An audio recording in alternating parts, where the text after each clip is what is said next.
معزز سامعین کرام، السلام علیکم ورحمۃ اللہ تعالی وبرکاتہ۔ جنگ آزادی ہندوستانی تاریخ کا ایک اہم باب ہے جسے کبھی فراموش نہیں کیا جا سکتا۔ 15 اگست 1947 کو ہندوستان آزاد ہوا، تب سے لے کر آج تک پورے ہندوستان میں آزادی کا جشن بڑی ہی شان و شوکت کے ساتھ منایا جاتا ہے اور پورے ملک کو دلہن کی طرح سجایا جاتا ہے۔ مجاہدین آزادی کو یاد کیا جاتا ہے، مگر افسوس، کیا آپ نے کبھی غور کیا کہ جنگ آزادی میں حصہ لینے والوں میں مسلمانوں کی کتنی تعداد تھی؟ شاید نہیں۔ ہمیں تو یہ بھی نہیں پتا کہ جہاد آزادی میں ہمارے کن کن علماء نے اپنا قائدانہ کردار ادا کیا ہے۔ جشن آزادی میں اوروں کا نام تو بڑی ہی عزت و احترام سے لیا جاتا ہے اور ان کی ایثار کو عوام کے سامنے پیش کیا جاتا ہے، مگر افسوس صد افسوس، ہمارے ان علماء اہل سنت کا ذکر تک نہیں آتا جنہوں نے نہ صرف جہاد آزادی میں اپنا قائدانہ کردار ادا کیا بلکہ اپنی جانوں کا نذرانہ بھی پیش کیا۔ آئیے اسی تاریخ کو جاننے سے پہلے اگر آپ ہمارے چینل پر نئے ہیں تو پلیز اس چینل کو سبسکرائب کریں اور بیل آئیکن کو پریس کریں تاکہ ہمارا ہر نیا ویڈیو کا نوٹیفیکیشن آپ تک پہنچ جائے۔ دنیا میں مسلمانوں نے اپنی قوم، اپنے ملک و وطن کے لیے بے شمار قربانیاں دی ہیں۔ اسی طرح جب بر صغیر سے انگریزوں کو 7 سمندر پار واپس بھیجنے کا معاملہ آیا تو مسلمانوں نے اپنا تن من دھن سب کچھ داؤ پر لگا دیا۔ ٹیپو سلطان نے جو قربانیاں پیش کی، 18ویں صدی کی تاریخ میں اس کی مثال نظر نہیں آتی۔ ٹیپو سلطان انگریزوں کے لیے آخری قلعہ ثابت ہوئے۔ انگریزوں کا تسلط جب پورے ہندوستان پر ہو گیا، اس کے بعد انگریزوں نے جو بربریت اور ظلم و ستم کی داستان مسلمانوں کے خون سے لکھی، وہ یقیناً بھلائی نہیں جا سکتی۔ ہندوستان کی آزادی کے لیے ملک کی ہر قوم جد و جہد میں لگی ہوئی تھی، مگر سوال یہ تھا کہ پہل کون کرے؟ جب ہندوستانی عوام اسی کشمکش کا شکار تھی، اس وقت دہلی کی جامع مسجد سے ایک آواز انگریزوں کے خلاف جہاد کی بلند ہوئی۔ یہ آواز قائد جہاد آزادی استاد مطلق حضرت علامہ فضل حق خیر آبادی کی تھی۔ آپ ہی نے وسیع پیمانے پر سب سے پہلے انگریزوں کے خلاف جہاد کا علم بلند کیا، علماء سے فرضیت جہاد پر فتویٰ لیا، جس پر اسی وقت دہلی کے 33 علماء حق نے دستخط ثبت کیے، جس کے نتیجے میں 1857 کی جنگ آزادی رونما ہوئی، جسے انگریزوں نے غدر کہا، جس میں قائدین و مجاہدین کی بڑی تعداد مسلمانوں کی تھی۔ لاکھوں عوام اہل سنت نے اپنا خون نذر کر کے حب الوطنی کا ثبوت پیش کیا۔ ہزاروں کی تعداد میں علماء شہید کیے گئے، لاکھوں مجاہدین سولی پر لٹکائے گئے۔ مسلمان مجاہدین کی فہرست کافی طویل ہوتی گئی، مگر پھر کیا ہوا؟ جب ہمارا ملک ہندوستان آزاد ہوا، ہماری تاریخ کو مسخ کر دیا گیا، اسے بگاڑ کر عوام کے سامنے پیش کیا گیا، تاریخ کو محدود کر دیا گیا۔ وہ مجاہدین جنہوں نے آزادی کا علم بلند کیا تھا، ان کے نام تک مٹا دیے گئے۔ ہم ہرگز یہ نہیں کہتے کہ ہمارے ملک کی دیگر قومیں اس میں شامل نہ تھی، نہیں، ہرگز نہیں، انہوں نے بھی اپنے ملک کے لیے ہمارے دوش بدوش حصہ لیا۔ آج ہندوستان کی دھرتی اگر سرسبز و شاداب ہے تو اس ہریالی کے پیچھے مسلمانوں کا بہتا لہو بھی کار فرما ہے۔ حرارت ایمانی سے گرم خون ہی نے اس مٹی کو سرخیز بنا رکھا ہے۔ ہماری تاریخ ہماری آنے والی نسلوں تک کیسے پہنچے اور مسلمان قائدین کی بارگاہ میں کیسے نذرانہ عقیدت پیش کیا جائے؟ محترم سامعین کرام، آج کی ہماری یہ ویڈیو انتہائی حساس موضوع سے تعلق رکھتی ہے۔ آج کے دن جبکہ پورا ہندوستان کی آزادی کو یاد کرتا ہے، ہم بھی ہندوستان میں رہتے ہیں، ہندوستان ہمارا وطن ہے، ہم یہاں کے باشندے ہیں، اس لیے اس موقع پر اپنے بزرگوں کو یاد کرنا ہمارا بھی حق ہے۔ آج کی اس ویڈیو میں ہم اپنے ان بزرگوں کو یاد کریں گے جنہوں نے جنگ آزادی میں قائدانہ کردار ادا کیا ہے۔ جنگ آزادی میں ہمارے علماء نے کس کس طرح سے اور کیا کیا حصہ لیا ہے، اسے مختصراً سماعت کریں۔ اس جنگ آزادی میں جو سب سے بڑا کردار ہمیں نظر آتا ہے وہ حضرت علامہ فضل حق خیر آبادی کا نظر آتا ہے۔ یہ علامہ فضل حق خیر آبادی کون ہیں؟ سیدنا عمر فاروق اعظم رضی اللہ تعالی عنہ کی 19ویں پشت میں ایران میں ایک بزرگ ہمیں نظر آتے ہیں۔ حضرت شیر الملک ان کے 2 صاحبزادے تھے، مولانا بہاؤالدین اور مولانا شمس الدین رحمہم اللہ، یہ دونوں ایک ساتھ ایران سے ہندوستان تشریف لائے ذی علم، عالم و فاضل تھے۔ اس طرح حضرت عمر فاروق اعظم رضی اللہ تعالی عنہ کا یہ سلسلہ نسب عرب سے ایران اور ایران سے بدایوں اور بدایوں سے ہرگام اور ہرگام سے خیر آباد پہنچتا ہے۔ خیر آباد میں شیخ ارشد کے یہاں علامہ فضل امام خیر آبادی پیدا ہوئے۔ فضل امام خیر آبادی اپنے وقت کے نہایت جلیل القدر عالم دین تھے۔ معقولات اور منقولات دونوں میں ان کا سکہ چلتا تھا۔ انہیں منطق و فلسفہ، جسے آج کی زبان میں لاجک کہہ سکتے ہیں، میں بڑا کمال حاصل تھا۔ معزز سامعین کرام، یہاں یہ بات بھی قابل لحاظ ہے کہ آپ شہزادے خلیفہ دوم فاروق اعظم کے ہیں، اور جب ہم سیدنا عمر فاروق اعظم کا زمانہ دیکھتے ہیں تو سیدنا عمر فاروق اعظم کے دور خلافت میں اسلامی جہاد سب سے زیادہ عیسائیوں ہی سے ہوا ہے، تو یہ والد کا ہی اثر تھا جو اس 32ویں بیٹے میں ہمیں نظر آ رہا ہے۔ یہ سیدنا عمر فاروق اعظم رضی اللہ تعالی عنہ کی جلالت تھی، ان کی شجاعت و بہادری تھی، جو علامہ فضل حق خیر آبادی میں ہمیں نظر آ رہی ہے۔ علامہ فضل حق خیر آبادی نے دہلی کی جامع مسجد میں نماز جمعہ کے بعد سب سے پہلے انگریزوں کے خلاف ایک زبردست تقریر کیا تھا، اور اسی تقریر میں لوگوں کو جہاد پر آمادہ کیا، جہاد کی فرضیت و اہمیت سے روشناس کرایا۔ اس تقریر سے آپ نے عام مسلمانوں میں جہاد کی خاطر جوش و جذبہ پیدا کر دیا۔ اس کے ساتھ علامہ فضل حق خیر آبادی نے ایک دوسری کاوش یہ انجام دی کہ اسی روز نماز جمعہ کے بعد ایک استفتاء مرتب کیا تھا، ایک سوال نامہ مرتب کیا تھا، اور وہ سوال نامہ اس وقت کے اکابر اور جید علماء کی خدمت میں پیش کیا گیا، اور اس سوال نامے میں یہی تھا کہ انگریز جو ہندوستان پر غاصبانہ قبضہ رکھتا ہے اور اسلامی شعار کو مٹا رہا ہے، اسلامی تعلیمات کو بند کر رہا ہے، عورتوں کے حجاب پر پابندی نافذ کر دی ہے، مسلمانوں کی ختنہ پر پابندی لگا دی ہے، کیا ایسے وقت میں مسلمانوں پر جہاد فرض ہے یا نہیں؟ جب یہ استفتاء پیش ہوا، اس وقت جتنے اکابر علماء اہل سنت والجماعت جامع مسجد دہلی میں موجود تھے، ان سب نے فتویٰ دیا کہ آج کی حالت ایسی ہے کہ شریعت مطہرہ کی روشنی میں مسلمانوں پر انگریزوں سے جہاد کرنا فرض ہے۔ یہ فتوی جہاد جاری کرنے والے 33 علماء و مفتیان اہل سنت تھے، جن کا نام آپ کو اسکرین میں نظر آ رہا ہے۔ یہاں یہ بات بھی قابل لحاظ ہے کہ جب پورے ملک پر انگریز قابض تھے، صنعت و تجارت سے لے کر تعلیم تک ان کے قبضے میں تھی، لوگوں کو طرح طرح سے ستایا جا رہا تھا، تو ایسی کنڈیشن میں آغاز کرنا انتہائی اہم ہوتا ہے۔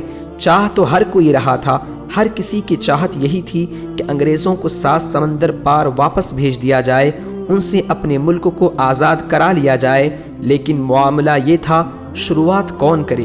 تو شروعات میرٹھ کے ان چند فوجیوں کی تھی، لیکن وہ صرف فوجی تھے، ان کے ساتھ دوسرے لوگ شامل نہیں ہوئے تھے۔ لیکن علامہ فضل حق خیر آبادی نے جب یہ استفتاء علماء کی خدمت میں پیش کیا اور اس پر 33 علماء نے اپنے تائیدی دستخط ثبت کیے، اور پھر یہ فتویٰ دہلی کے اخبار الظفر اردو میں شائع ہوا، اور اس کے بعد والے شمارے میں خود علامہ فضل حق خیر آبادی نے اپنا ایک فتویٰ جہاد سے متعلق لکھ کر اسے بھی اخبار الظفر میں شائع کروایا۔ ان دونوں فتووں کے شائع ہونے کے بعد مورخین کہتے ہیں کہ ان 2 فتووں کے سامنے آنے کے بعد عام لوگوں میں شورش بہت زیادہ بڑھ چکی تھی، اور نتیجتاً تھوڑے ہی دنوں میں 90,000 عام مجاہدین بہادر شاہ ظفر کے جھنڈے کے تلے جمع ہو چکے تھے۔ یہ 90,000 مجاہدین جو جمع ہوئے، یہ فوجی نہیں تھے، فوج کے علاوہ شہری اور دیہاتی لوگ تھے۔ یہ سب علامہ فضل حق خیر آبادی اور ان 33 علماء کے فتووں پر جمع ہونے والے تھے۔ اس لیے بجا طور پر ہم یہ کہہ سکتے ہیں کہ باضابطہ طور سے جہاد آزادی کی شروعات اہل سنت والجماعت کے ہمارے ان علماء نے کیا ہے، اور ان سے فتویٰ لینے کا کام چونکہ علامہ فضل حق خیر آبادی نے کیا ہے، اس لیے ہم یہ کہتے ہیں کہ مجاہدین جنگ آزادی کے امیر کارواں اور سرخیل علامہ فضل حق خیر آبادی ہیں۔ علامہ ہی کی طرح دوسرے بہت سارے علماء نے جہاد آزادی میں قائدانہ کردار ادا کیا ہے۔ مولانا شاہ احمد اللہ مدارسی رحمۃ اللہ تعالی علیہ کو ہی دیکھ لیں، آپ عالم ہی نہیں، شیخ طریقت بھی تھے، آپ کے ہزاروں مریدین تھے، آپ نے اپنے بے شمار مریدوں کو اکٹھا کیا، سب کو فوجی تربیت دی، انگریزوں کے خلاف جہاد کیا، جہاد کرتے ہوئے لکھنؤ تک پہنچ گئے، آدھے لکھنؤ پر قبضہ بھی کر لیا تھا، لیکن یہاں پھر وہی معاملہ آیا کہ ایک نااہل شخص جو کہ انگریزوں کے ساتھ مل چکا تھا، اس کی وجہ سے مولانا شاہ احمد اللہ مدارسی کو آدھے مقبوضہ لکھنؤ سے ہاتھ دھونا پڑا اور آپ شہید ہو گئے۔ اسی طرح مولانا لیاقت علی صاحب الہ آبادی رحمۃ اللہ تعالی علیہ کو بھی دیکھیں، آپ بھی عالم و شیخ طریقت تھے، آپ کے بھی ہزاروں مریدین تھے، آپ نے بھی اپنے مریدین کو جہاد کے لیے آمادہ کیا اور خود بھی ان کے ساتھ مل کر جہاد آزادی میں حصہ لیا۔ نتیجہ یہ ہوا کہ بعد میں علامہ لیاقت علی الہ آبادی کو بھی گرفتار کیا گیا اور آپ کو بھی جزیرہ انڈمان بھیج دیا گیا، جسے کالا پانی بھی کہا جاتا ہے۔ وہیں پر مولانا لیاقت علی صاحب الہ آبادی کی قبر آج بھی موجود ہے۔ ایسے ہی مفتی عنایت احمد کاکوری رحمۃ اللہ تعالی علیہ ہیں، یہ بھی اہل سنت والجماعت کے جلیل القدر عالم دین گزرے ہیں۔ آپ نے اپنے قیام بریلی کے دوران انگریزوں کے خلاف جہاد کا فتویٰ دیا تھا۔ وہی فتویٰ بغاوت سرد ہونے کے بعد جب انگریزوں تک پہنچا تھا تو انگریزوں نے آپ کو بھی گرفتار کر لیا اور کالا پانی کی سزا دی۔ اسی طرح مفتی کفایت علی کافی مراد آبادی رحمۃ اللہ تعالی علیہ ہیں، انہوں نے بھی انگریزوں کے خلاف جہاد آزادی میں حصہ لیا تھا اور ان کو بھی انگریزوں نے پھانسی کی سزا دی تھی۔ جہاد آزادی کے قائدین علماء میں سے یہ چند کا مختصر تعارف ہے۔ نام تو بہت سارے ہیں مگر وقت اجازت نہیں دیتا، بس ایک آخری نام میں پیش کر دوں۔ اعلیٰ حضرت عظیم البرکت مجدد دین ملت عشق و محبت امام احمد رضا خان فاضل بریلوی رحمۃ اللہ تعالی علیہ کے دادا مفتی رضا علی خان رحمۃ اللہ تعالی علیہ نے بھی جہاد آزادی میں بھرپور حصہ لیا ہے۔ آپ بریلی میں بیٹھ کر مجاہدین کو گھوڑے، اوزار و ہتھیار بھیجا کرتے تھے، ساتھ ہی کھانے پینے کے سامان بھی بھیجا کرتے تھے، اور یہ ساری چیزیں انگریزوں سے چھپا کر بھیجی جاتی تھی، ورنہ انگریز ان پر غابسانہ قبضہ کر سکتا تھا۔ مگر نتیجہ یہ ہوا کہ غداروں کی وجہ سے یہ جہادی آزادی ظاہراً کامیاب نہ ہو سکا اور ہمارے ان اجل اکابر علماء کو طرح طرح کی سزائیں دی گئیں۔ تاریخ کہتی ہے کہ انگریزوں کے مکمل تسلط کے بعد جب گلیوں کو دیکھا جاتا تو گلیوں میں لاشیں پڑی ہوئی نظر آتیں، درختوں کو دیکھا جاتا تو اس پر لاشیں لٹکتی ہوئی نظر آتیں۔ غرض یہ کہ ظلم و ستم کا کوئی ایسا شعبہ نہ تھا جسے انگریزوں نے چھوڑ دیا ہو، اور یہ سارے ظلم و ستم سب سے زیادہ مسلمانوں پر ڈھائے گئے تھے، کیونکہ انہیں سب سے زیادہ خدشہ اور ڈر مسلمانوں ہی سے تھا کہ ہماری حکومت کی بساط اگر کوئی پلٹ سکتا ہے تو وہ مسلمان ہیں، اس لیے انہوں نے سب سے زیادہ ظلم و ستم مسلمانوں پر ڈھائے تھے۔ آخری بات آپ کے گوش گزار کرنا چاہوں گا۔ آج کے جشن یوم آزادی کے موقع پر جنگ آزادی پر آپ نے مختصر گفتگو سماعت فرمائی۔ اب ذرا یہ دیکھیے کہ 1857 کا زمانہ ایسا تھا کہ بے شمار علماء تہ تیغ کر دیے گئے، سینکڑوں بلکہ ہزاروں علماء کو قتل کر دیا گیا۔ ایسی صورتحال میں آپ سوچیں کہ جب علم و فضل کے بڑے بڑے علماء اس دنیا سے رخصت ہو گئے ہوں تو علمی دنیا میں کیسا سناٹا نظر آئے گا۔ ہم یہ نہیں کہتے کہ علماء موجود نہیں تھے، علماء موجود تھے، مگر معاملہ یہ تھا کہ ایک ایک فن کے یا دو فن یا چند فنوں کے ماہر علماء موجود تھے۔ کوئی ایسی ذات ہمیں نظر نہیں آتی جو تمام علوم کی ماہر ہو، تمام علوم میں کامل ہو۔ ہندوستان کی دھرتی اس بات کا مطالبہ کر رہی تھی کہ ابھی جو علماء میرے سینے پر موجود ہیں یقیناً یہ اپنے اپنے فن اور اپنے سبجیکٹ میں بادشاہ ہیں، مگر ہندوستان کی سرزمین پر کوئی ایسا عالم پیدا ہونا چاہیے جو ان تمام بادشاہوں کا بادشاہ ہو۔ تو اللہ رب العزت نے 10 شوال المکرم 1272 ہجری مطابق 14 جولائی 1852 کو بریلی کی سرزمین پر اعلیٰ حضرت امام احمد رضا خان بریلوی رضی اللہ تعالی عنہ کو پیدا فرما دیا کہ لو اپنے وقت میں علماء فنون کا بادشاہ اب بریلی کی دھرتی پر آ چکا ہے۔ کون امام احمد رضا؟ میں ایک اشارہ آپ کو دینا چاہوں گا۔ انگریزی لحاظ سے اعلیٰ حضرت کی پیدائش 14 جون 1856 کو ہوئی۔ جون کا مہینہ کیسا ہوتا ہے؟ یہ مہینہ ایسا ہوتا ہے جس میں زمین پانی کے لیے ترستی ہے، زمین چاہتی ہے اسے پانی مل جائے، اور پھر 15 جون سے پانی کی شروعات ہوتی ہے، بارش سے پہلے بادل آیا کرتے ہیں۔ تو ٹھیک اسی طرح 14 جون سے دیکھتے ہیں تو ہمیں 1856 کا سال بھی ایسا ہی نظر آتا ہے کہ ہندوستان کی سرزمین علم و فن کی بارش مانگ رہی تھی اور بارش سے پہلے بادل آیا کرتا ہے۔ تو 14 جون کو امام احمد رضا پیدا ہوئے اور یہ پیدا بادل بن کر ہوئے، اور 13 سال کے بعد ہندوستان کی سرزمین پر علمی لحاظ سے جھماجھم برس رہے تھے۔ اب آپ اعلیٰ حضرت فاضل بریلوی کی پوری زندگی کا مطالعہ کر لیجئے، سب سے زیادہ ان کی زندگی میں یہی ملے گا کہ دنیا میں جہاں جہاں بالخصوص ہندوستان میں جیسے جیسے باطل عقائد و نظریات پیدا ہوئے، انہوں نے ان تمام کا رد فرمایا۔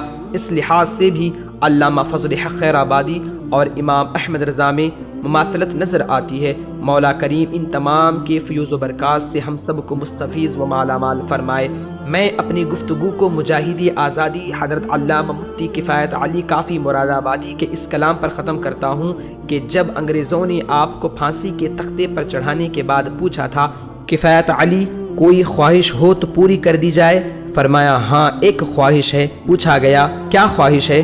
کہا مجھے کاغذ اور قلم دیا جائے، میں اپنے نبی کی نعت لکھنا چاہتا ہوں۔ اللہ اکبر! اس وقت پھانسی کے تختے پر لٹکنے والے ہیں، لیکن اس وقت بھی وہ اپنے نبی کے گن گا رہے تھے، اور کیا ہی خوبصورت نعت انہوں نے لکھی تھی۔ بس اسی کو پیش کر کے میں اپنی گفتگو کو ختم کرتا ہوں۔ فرماتے ہیں کوئی گل باقی رہے گا نہ چمن رہ جائے گا، پر رسول اللہ کا دین حسن رہ جائے گا۔ اطلس و کم خواب کی پوشاک پر نازاں نہ ہو، اس تنے بے جان پر خاکی کفن رہ جائے گا۔ ہم سفیر و باغ میں ہیں، کوئی دم کا چہچہا، بلبلیں اڑ جائیں گی سونا چمن رہ جائے گا۔ جو پڑھے گا صاحب لولاک کے اوپر درود، آگ سے محفوظ اس کا تن بدن رہ جائے گا۔ سب فنا ہو جائیں گے کافی وہ، لیکن حشر تک نعت حضرت کا زبانوں پر سخن رہ جائے گا۔ مولا کریم ہمارے وہ علماء جنہوں نے جہاد آزادی میں حصہ لیا، ان کے فیوز و برکات سے ہم تمام کو مستفید و مالا مال فرمائے، اور اعلیٰ حضرت امام احمد رضا خان فاضل بریلوی کے فیضان سے بھی ہم تمام کو مستفید اور مالا مال فرمائے، اور ان کا فیضان تا قیامت ہم تماموں کے سروں پر جاری و ساری رکھے۔ ہم تمام ہندوستانیوں کو میری جانب سے تہہ دل سے جشن یوم آزادی مبارک ہو۔ السلام علیکم ورحمۃ اللہ تعالی وبرکاتہ۔